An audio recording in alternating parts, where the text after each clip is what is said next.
Conspiracy theory that's gathering momentum here in America. It's called Qanon. It first appeared online about 2 years ago. Its name comes from an anonymous guy claiming to have Q-level security clearance within the Trump White House. He posts online and has a very loyal following. Here to break this all down, Associate Professor of Political Science at the University of Miami, Joseph Yazinski. So, Professor, explain the essence of the Q belief system.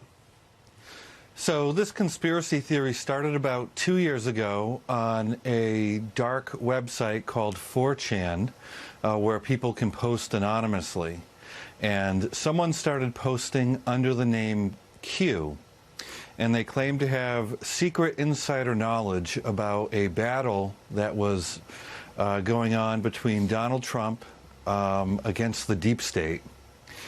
And this deep state was made up of satanic pedophiles who were selling children into sex slavery. And that Donald Trump's presidency was really about dismantling this network of satanic pedophiles, which included Hillary Clinton and John Podesta, and then sending these people off to Guantanamo, where they would be tried for their crimes and then summarily hung. And then when that happened, it would be called the Great Awakening. Okay. And isn't it also about the Trump fight with the deep state in terms of the illegal surveillance of the campaign, the inside hit jobs that he's sustained in terms of Comey and Mueller and Strzok and Page and all of that as well?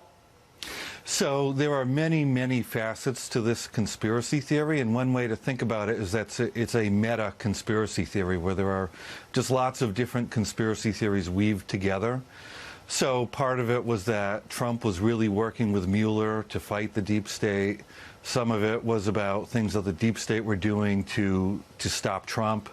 But a lot of it tracked current events, particularly during the Trump-Russia investigation, because many of the QAnon followers believed that this was just a deep state attempt to take out a sitting president who was really a Washington outsider.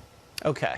And the reason I'm doing this segment is because one of my good friends, he's a Q guy. And he's always telling me, Q says this, you got to look into this, Epstein and everything, and it's all connected. And I thought we'd look into it, so that's what we're doing here. How many Q followers are there? And then I have one more question for you. So when we poll on it nationwide, we don't get huge numbers. So we get about 10% of the population thinks that QAnon is a good thing. And as far as conspiracy theories goes... That's a significant amount of the population. Is this all conservatives, or are there liberals involved, or how does it break down?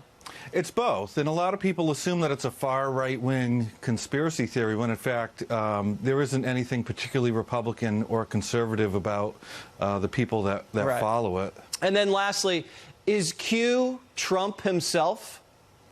There's no way to know, and a lot of people have been accused of being Q. Some people think it's Trump. I've been accused of being Q.